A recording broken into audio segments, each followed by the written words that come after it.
đây là Nhật Chi TV. Sau đây các bạn cùng tớ ra vườn hái rau nhé. Ok nào. Hoa gì đây cô? Không biết hoa gì đây không? Đây là Hoa bí. hoa bí. Củ gì đây nhỉ? Cô biết củ gì đâu? Đây này, củ gì? Đây này. Củ su hào. Củ su hào. À, đi tiếp. Hoa bí nhiều chưa? Con chó. Rau gì này? Rau mùi đây này. Rau mùi. Đây mà. Đây cây đu đủ nhé. Còn đây mới là rau mùi này. Quả bí này. Quả bí non này. Quả bí non. Đây mà. Quả bí non đây mà. Đây quả bí non nhá. Ok. Thế cô biết đâu cây hành không? Cây hành lá ấy. Đây hành lá đây. Đâu con đấy con chỉ cho các bạn xem nào. Đây các bạn ạ. Con xuống, bước xuống đi. Đây. Thế á? Đấy cây hành à? Đây là hoa gì ấy nhỉ? Đây mà cô. Đây là hoa đu đủ. Đây ông trồng cây cà chua này, cây cà chua lớn chưa? Đây này. Đây là cây cà chua các bạn nhá. Cây cà chua ra hoa rồi đấy. Đây này. Cây cà chua này lớn chưa? Này, cái lá đây này. Ui, cây đu đủ này nhiều hoa chưa này? Cái đu đủ này các bạn đã thấy nhiều hoa không? Nhiều hoa đẹp chưa? Hoa cái này rất là đẹp luôn. Con sớm đi. Đây này, hoa rất là đẹp luôn. Đi tiếp ra vườn đi. Đây su hào, ui su hào củ to nhanh chưa? Đây này, củ su hào đây này. Đây này các bạn nhá. Đây là củ su hào. Đây là cây súp lơ. Còn đây là cây súp lơ. Cây đào thì mình chưa có hoa rồi. Đâu? Đây này. Đâu đâu? Đó. Đây mà, cây đào đây mà. Ba không biết, ta không nhớ rồi cái đào gì nha. Ông chồng à? Ừ. Còn đây là cây hoa đào nhà mình nha các bạn nha. Nhưng mà cây hoa đào chưa nở hoa rồi. Nhưng mà cây hoa đào chưa nở hoa. Đi ra đây tiếp. Các bạn cùng đi ra vườn kia nha. Đó. Cây gì đây nhà mẹ vừa bảo cây này là cây gì? Cây này là cây. Cây Cây gì? này là cây. Cây gì? Cây gì con nhớ không?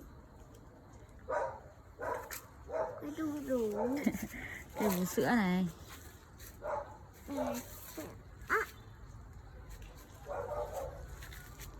Cây hạt sổi này. Đúng rồi, đây là cây hạt sỏi. À cây cherry ông trồng đây này cũng này. Đâu? Đây. Đâu? Cây cherry này. Cây cherry ông trồng đâu? Quả đâu? Nhưng mà bây giờ nó chưa có quả. Năm sau Tết gì cũng nấu với quả. Mình cũng không biết bao giờ nó có quả nữa. Các bạn ở nhà mình rất nhiều rau luôn. Cây gì có quả kia không nhỉ? Quả cam. Có đến vào quả cam á? Ổi mà. Đấy đi tắm nắng luôn nhé. Cái gì đây? Bông hoa dại thôi.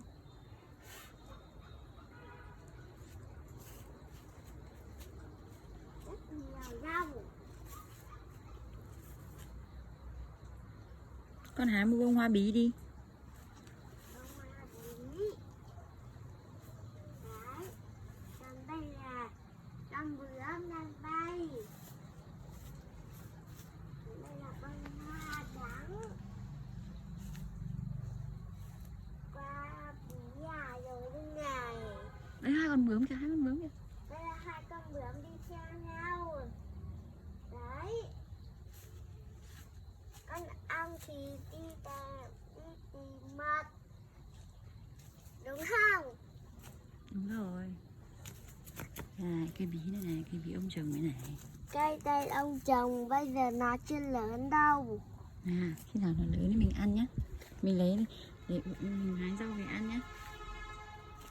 Còn đây là Đấy là bạn cây gì? biết đây là cây gì không? Không, Đây là cây cây gì nhỉ?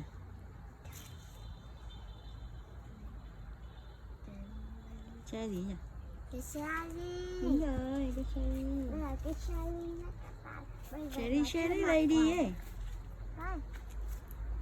Còn đây là cây đào của mình, nó chưa mọc hoa đào. Khi nào nó mới mọc nhỉ? Tết giờ mới mọc nha các bạn nha. Ok.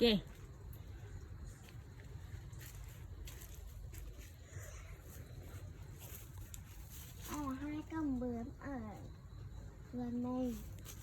Rất nhiều con bướm, có 2 con bướm bên kia ở trên chọc. Đấy. Rất nhiều rau luôn. Cấm. Đi, mình đi vào đi, mình đi vào. Cấm đi. Đi về kia. Ừ. Đây trong vườn đây. Đây nha các bạn.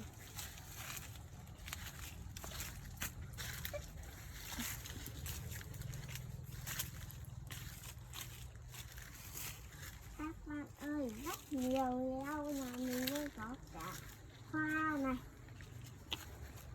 Cây hồng xiêm nữa này. Nhưng mà này là mùi đâu? Rau mùi á? Đó. Chưa, rau mùi ở trong kia. Đi vào đấy mẹ chỉ cho. Đâu? Rau mùi nha các bạn. Rau mùi đây nhá. Đấy, rau mùi mọc cao cao ở hành lang ở trên gần đường đi kìa. Đây nhá, đây là rau mùi. Đâu, không phải, đấy không phải rau mùi. Rau mùi đây mà. Đâu? Đây này. Đây mà. Còn đây là rau mùi rất bé luôn. Đây nhá. Bạn ngồi xuống bạn ngồi xuống bạn hái rau mùi đi xem nào. Ok, rau mùi đây nhá. Rau mùi ở đây này các bạn nhá. Đây nhá, đây là rau mùi. Thật không? Thế hành đâu? Đây là hành đây các bạn nha. Hành đây. Hành hơi cao một tí. Hành lớn nhỉ? Hành lớn nhanh nhỉ? Ra hành này này. Còn đây là rau mùi. Đấy. Rau mùi tiếp này. Đấy. Rau mùi có thơm không con? Kia vẫn nhiều này. Rau mùi có thơm không con? Rau mùi thơm chứ. Các bạn ơi, rau mùi có thấy thơm không? Thơm thế. Mùi thơm thế. Hành rất là nhiều, ở trong kia vẫn còn, ở đây vẫn còn nè. Đấy. Đây nhá. Mẹ thấy rửa giúp con đây. Đâu có gì đâu. À cái hoa này mà con, cái hoa nó bám vào thôi. Mẹ cởi ra đi. Mày cởi ra đi ấy. Cái bông hoa vừa nãy ấy, nó dính vào đây mà có sao đâu con.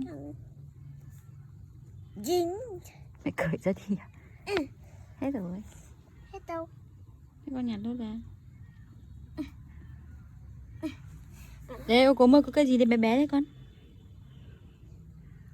Cái đu đủ bé đấy. Bé xíu này. Còn cây đu đủ bé xíu đây nhá. Các bạn, đây là cây gì không? Đây là cây cỏ mà. Đúng rồi, đây là cây cỏ, đây là cây hành. Hành nhất là nhiều luôn. Hành đi kìa. Đấy. Hoa gì màu vàng ấy nhỉ? Bạn, đây là rau hoa bí. Đúng rồi. Đấy, còn đây là hành. Ôi, đây có 2 cây chuối bé tí tí tí này. Có 2 cây chuối bé nha. Các bạn cùng ra đây nào. Đâu, ra đâu? Ra đây này. Đâu?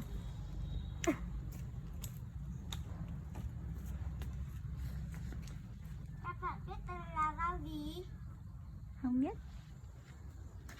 Có phải súp lơ không nhỉ? Không. Có phải súp lơ không nhỉ? Đúng không các bạn? Đi, các bạn cùng ra đây đi. Lại đi ra đấy à? Thì con không đi hái dưa chuột à? Hái đi chuột đã. Dưa chuột ở trong kia kìa. Đây nha các bạn. Rất nhiều rau luôn. Đâu dưa chuột đâu? Kìa. Đâu? Đây. Đâu? từ nào hái con chuột từ vào đây á. Rồi con đi thẳng vào kia. Các bạn ơi, sao chuột đây à? Dưa chuột đây, con xem có quả nào này to. Con cẩn thận cho con đừng nhẫm vào đấy, có mấy ra đấy là rau của ông đang gieo đấy. Rau của ông gieo à? Còn con không được đi lên những cái Đây này chỗ rau. các bạn biết đây là rau gì? Đấy là lá của cây dưa chuột. Kia có một quả to kìa. Đây là con gì đây? Con đấy con đấy là con bướm.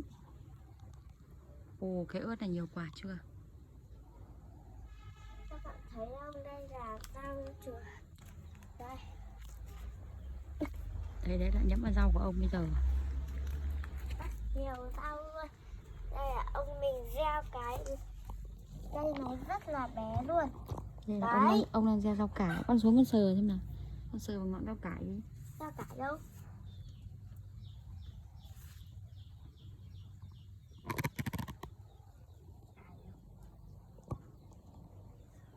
Đâu này? Đây rau cải bé này đang mọc này. Rau mạc đây nha các bạn. Đây là rau cải nha. Rau cải đây. Nó có nước ở trên nhé các bạn. Nước gì ấy? Nước xương à? Đây là nước xương. À, Mà bụi. các bạn nhìn đây, các bạn. Đây là hành. Đấy. Con ong sẽ đi thịt mật. Đấy. Đây là ông mình gieo rất nhiều rau cho mình luôn đấy. Thế á? Ông vì ông yêu mình à? Còn đây là con bướm đang bay bay này.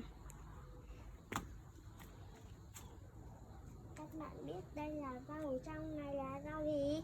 Đó. Đấy là cây ớt. Đúng rồi, đây là cây ớt. Đây cây cà chua lớn này này. Hôm qua mình vừa hái cây ớt ở kia rất là nhiều luôn. Thế Đấy. á? Đâu, bạn chỉ cho mình xem nào. Ở đây là các bạn nha. Ở trong đây rất nhiều luôn. Đâu? Ớt xanh và ớt đỏ này. Ừ, Đấy. ớt lắm này. Rất là nhiều ớt luôn. Cây đu đủ. Đúng Ông rồi, trồng nhiều đấy là cây đu đủ. đủ. Đây này, ra Rất đây hái là dưa chuột nhiều này con. luôn. Nhiều dưa chuột mà. Đây này. Đây là một quả dưa chuột non này. Đây là Ngon hành lắm. ở trong đấy rất nhiều. Đây là các bạn Ồ, nhé. đang ra rất nhiều quả non. Đây là hành già rồi. Đâu? Đây. À, đây là hành già rồi. Hành già rồi nha các bạn. Ở kia rất nhiều. Đấy. Ôi, nhiều quả dưa chuột bé lắm này. Nó đang Đây nha các đang bạn. lớn này. Rất là nhiều luôn. Là các bạn nhìn đi tới đây. Ớt này. Chi đi đâu ấy? Chi đâu nhanh thế? Các bạn ơi, cây ớt đây này, giống như cây ớt kia đấy nhỉ.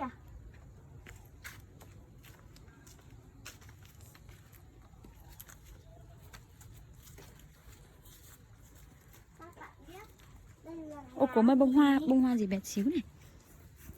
các bạn biết bông hoa gì bé xíu không? Mình không. Đây là bông hoa vàng đấy các bạn ạ. Hoa vàng trên cỏ xanh à? Đúng rồi, trên cỏ xanh. Đấy, đây là nhựa này. Đấy, các bạn, đây là bông hoa nhá. Đây là bông hoa vàng. Một bông hoa đỏ bên kia nữa kìa. Đây, Em chào đây nhá. Ừ. Đây bông hoa vàng mình với nhặt được một bông hoa vàng rồi.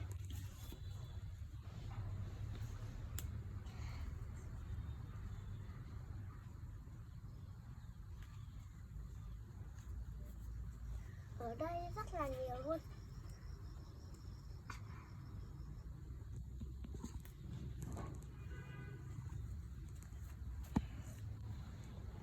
Rất là nhiều bông hoa luôn các bạn nha.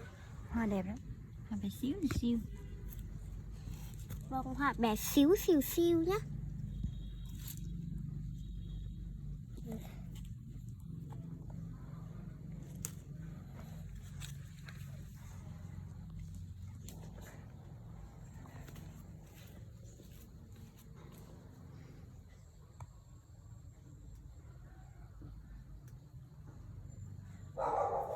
Rất là nhiều hoa ở đây luôn nhé.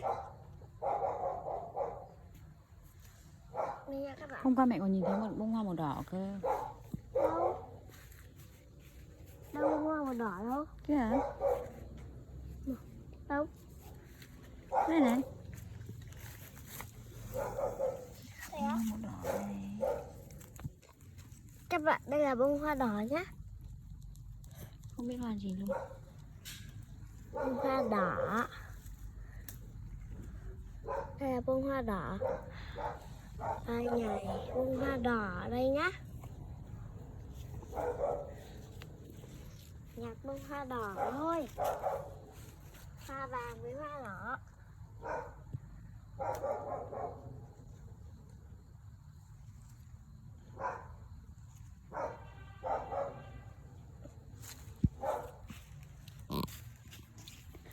Xong chưa mình đi về nấu cơm đi. Không. Hoa đỏ này nha. Hoa vàng.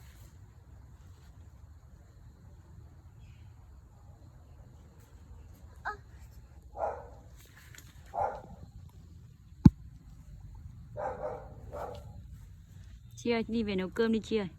Không. Hái hết rau rồi, xong rồi. Sao đây?